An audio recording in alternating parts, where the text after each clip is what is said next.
Christianity, the most practiced religion on earth, began with the life of Jesus Christ, a Jew who lived in the Roman province of Judea.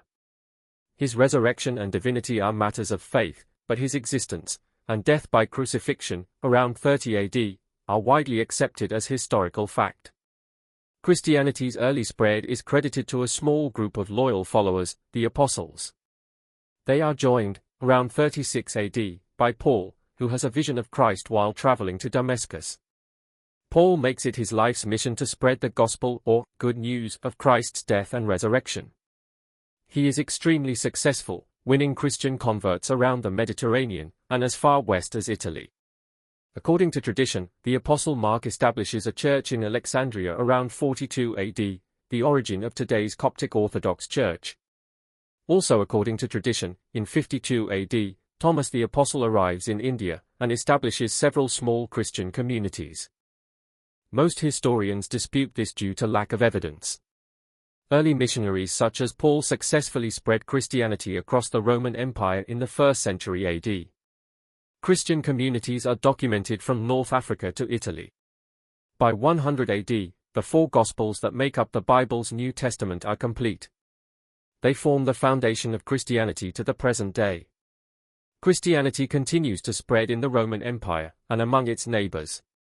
Around 301, Armenian King Tiridates III converts to Christianity, and proclaims it the state religion, making Armenia the world's oldest Christian country.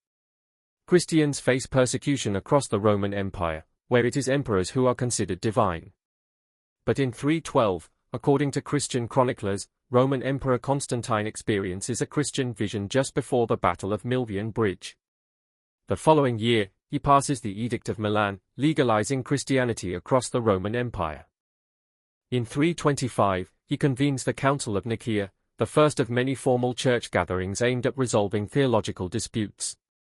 An estimated 300 bishops attend the council, evidence of Christianity's early growth and organization. The council establishes the Nicene Creed, a statement of Christian faith still used today. Nevertheless, Christianity is fragmented, and numerous sects and doctrines flourish. Most disputes center on the precise nature of Christ and his relationship to God and the Trinity. Around 330, Christianity spreads south into Africa.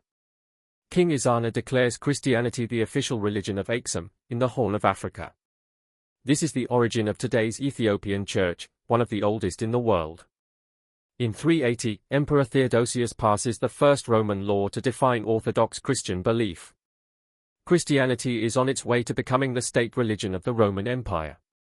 Across its territory, Christians attack old temples, destroying some, and turning others into churches. Later emperors outlaw worship of the old gods, and persecute their followers, who become known as pagans, a derogatory term for those who are backward and inferior. The so-called barbarian tribes that overrun much of the Western Roman Empire, Visigoths, Ostrogoths, and Vandals, also convert to Christianity, even if initially they adopt the heretical beliefs of Arianism. Around 405, Saint Jerome completes a new Latin translation of the Bible, which becomes known as the Vulgate. It will become the official Bible text of the Catholic Church, and remains the basis of the Catholic Bible to this day. Over the next 2 centuries, missionaries, at great personal risk, strive to convert pagan communities and their rulers. The conversion of an influential ruler proves a crucial strategy, often leading to the conversion of entire realms. Christianity spreads throughout Western Europe, even as the Western Roman Empire falls. Around 432, St. Patrick travels to Ireland to begin the conversion of the Irish.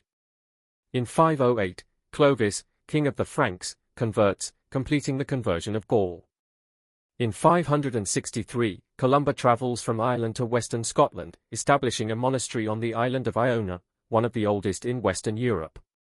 In 589, Visigoth king Reccared renounces Arianism and converts his entire kingdom to Catholicism. In 597, Pope Gregory sends St. Augustine to Britain. He converts King Ethelbert of Kent, beginning the conversion of the English. In 635, Alopen becomes the first known Christian missionary to reach China. Emperor Taizong of the Tang dynasty issues an edict, allowing Christianity to spread. Missionaries build churches and translate Christian texts into Chinese. Christian theology mixes with existing traditions, adopting Taoist and Buddhist terminology. Meanwhile, Arab forces, proclaiming the new faith of Islam, conquer much of the Middle East and North Africa, and seize control of Christianity's most holy sites in Jerusalem. By 720, Muslim conquests extend as far as the Iberian Peninsula. However, most Islamic rulers tolerate Christianity in their lands. And though treated as second-class subjects, Christian communities endure. Medieval Europe has by now splintered into many kingdoms. Frankish King Charlemagne extends his rule across Francia, Bavaria, Saxony and northern Spain. Wherever he conquers, he converts new subjects to Christianity, often at the point of a sword. In 800 he is crowned Holy Roman Emperor by the Pope, the first in an imperial line that lasts 1,000 years. Christianity continues to spread north and east, with the help of more royal conversions, in 965, King Harald Bluetooth of Denmark, followed by Duke Mieszko and Poland's leading nobility. Vladimir the Great, Grand Prince of Kiev, regarded as the founder of Christianity in Ukraine and Russia. King Olaf Tryggvason of Norway, who sends missionaries to Iceland and Greenland. King Stephen of Hungary. And King Olof Skotkonung of Sweden, whose attempt to convert pagans meets fierce resistance. In 1054, tensions between the Greek Eastern Church, headed by the Patriarch in Constantinople, and the Latin Western Church, ruled by the Pope in Rome, lead to a split, known as the Great Schism. The result is the formation of the Eastern Orthodox Church, and the Roman Catholic Church. The Eastern Roman, or Byzantine Empire, is hard-pressed by the Seljuk Turks. And so in 1095, Pope Urban II calls for a crusade to aid the Byzantine Empire, and reclaim the Holy Land for Christians. He promises forgiveness of sins to those who take part, and Catholic Christians sign up in droves. The success of the First Crusade leads to the establishment of several Christian states in the Levant. But within 200 years, all have fallen to Muslim neighbors. Christian rulers have more success in Iberia, rolling back the Muslim conquests of the 8th century. In northern Europe, there are crusades against pagans in the Baltic and Finland. Meanwhile, Christianity continues to gain influence in the East. Papal legate John of Montecorvino crosses Armenia, Persia, and India to reach China, where in 1294, he becomes the first bishop of what will become Beijing. In 1386, Grand Duke Jogaila, the last pagan ruler of Lithuania, is baptized, and begins converting his subjects. In 1453, the Ottoman Turks capture Constantinople, the center of the Eastern Orthodox Church. Constantinople had been considered the New Rome. With its fall, the Russian Orthodox Church claims Moscow as the Third Rome, with a duty to protect all Orthodox Christians.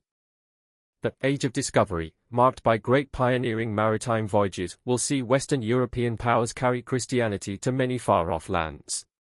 In 1482, a Portuguese caravel reaches the Kingdom of Congo. 9 years later, its ruler Nzinguankuwu converts to Christianity, along with many of his nobles. The king later abandons his Catholic faith, but Christianity remains Congo's state religion. In 1492, Catholic monarchs defeat the last remaining Islamic in Spain rulers, in the Emirate of Granada. The Christian reconquest of Iberia, the Reconquista, is complete. That same year, Christopher Columbus reaches the Americas. It is a moment of profound significance for the spread of Christianity. Further transatlantic voyages by Europeans will pave the way for colonization and conversion of this new world. In 1493, Pope Alexander VI issues a papal bull, granting Spain the right to claim newly discovered lands in South America. The bull urges that the Christian religion be exalted and be everywhere increased and spread, and that barbarous nations be overthrown and brought to the faith itself. The following year, in the Treaty of Tordesillas, Spain and Portugal agree to divide the New World between them, drawing a line on the map. Spain will get everything to the west, Portugal, everything to the east. And wherever Spanish and Portuguese expeditions tread, Christian missionaries follow. Across what becomes New Spain, the Spanish impose Roman Catholicism, with the forced conversion of indigenous peoples, and attempts to eradicate native religions. The same process occurs further south in Peru, and in the Portuguese colonies in Brazil. This era also marks the dawn of the transatlantic slave trade as Europeans transport enslaved Africans to the Americas as forced labor. Christianity spreads in West Africa as a byproduct of the slave trade, and by the 16th century Portuguese missionaries have established Christian communities along the coast. Meanwhile, in Europe, there is another major fracture of the Christian religion. In 1517, German priest Martin Luther launches a scathing attack on what he considers to be the corrupt practices of the Roman Catholic Church. His actions trigger the Protestant Reformation. Protestant demands for church reform spread rapidly, aided by Gutenberg's new printing press. They are taken up by several European rulers, for a mix of political and spiritual motives. Protestantism takes hold in northern Europe.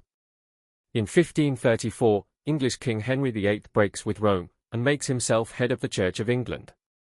From its birth, Protestantism is divided amongst a bewildering number of sects and movements, from Calvinists and Lutherans, to Baptists, Anabaptists, Moravian Brethren, Anglicans, and Presbyterians.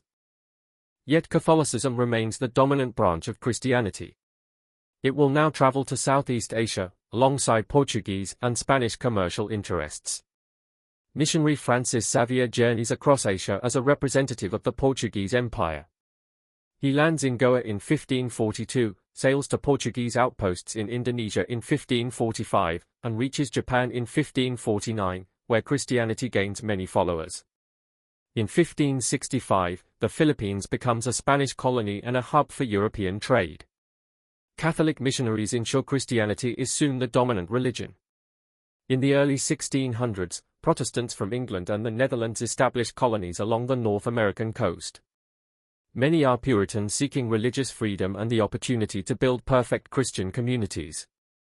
Missionary John Eliot contacts native tribes in Massachusetts, and by 1663 he prints a Bible in their native language. But attempts at conversion have limited success. In the centuries ahead, it is the spread of European settlers that carries Christianity across the North American continent. By the end of the 18th century, Europeans have successfully embedded Christianity across the Americas. In both Britain and the future United States, this century sees several waves of religious revival, known as the Great Awakenings. These lead to the birth of the modern evangelical movement, with its emphasis on scripture and personal salvation. In the high age of European imperialism, Christianity travels to the remaining corners of the globe alongside European settlers and missionaries. In 1788, Christianity arrives in Australia, alongside the first British penal colony. The London Missionary Society sends its first missionaries to eastern Polynesia in 1797. Missionary work is largely responsible for Christianity's spread across the islands of the South Pacific. Christianity then reaches New Zealand, where missionary Samuel Marston preaches the first Christian sermon in 1814. Christian missionaries spread their faith across India, among them, the Baptist minister William Carey. Known as the father of modern missions, he translates the Bible into 7 Indian languages. But Christian missionaries are resented by many Hindus and Muslims. This anger contributes to the Great Indian Uprising against British rule in 1857. This is the age of heroic missionaries, men and women who embark on long and dangerous journeys to save souls in far-off lands. Scottish missionary David Livingstone is perhaps the most famous, the first European to reach many parts of Central Africa, and to discover and name Victoria Falls. There are others, Adoniram and Judson, who spent nearly 40 years as missionaries in Burma. And Mary Slessor in Nigeria, who learns the local language, Efik, to preach Christianity. In 1884, American Presbyterians arrive in Korea, bringing both Western medicine and Christianity. The new religion takes off. Today, nearly a third of South Koreans are Christian. In the 1880s, European nations begin the scramble for Africa, a colonial carve-up of the last independent African states. By 1914, they have claimed 90% of the continent, bringing Christianity with them. China had so far proved largely resistant to Christianity, with only around 100,000 converts by the start of the 20th century. There had even been a violent backlash against the spread of Christianity, the Boxer Rebellion, with thousands of Chinese Christians killed. But extensive missionary work after 1900 leads to the construction of thousands of churches, and around 4 million Chinese converts by 1945. In the 20th century, the rise of communism proves a major threat to Christianity and other religions. Communist governments in the Soviet Union and Central and Eastern Europe dismantle the church and suppress worship. But Christianity proves the more resilient doctrine. When those governments fall, Christian churches re-emerge with popular support. Even in communist China, there are today many millions of Christians, despite tight state regulation. For nearly 2,000 years, the impact of countless missionaries and colonizers has helped to spread the Christian religion across the globe. Today, there are 2.3 billion Christians, nearly a third of the world's population, living and worshipping in almost every country on earth. For those of the Christian faith, another faith, or none, it has incontrovertibly been the most astonishing historical journey. If you've enjoyed this journey through the history of Christianity, then we highly recommend the channel Religion for Breakfast.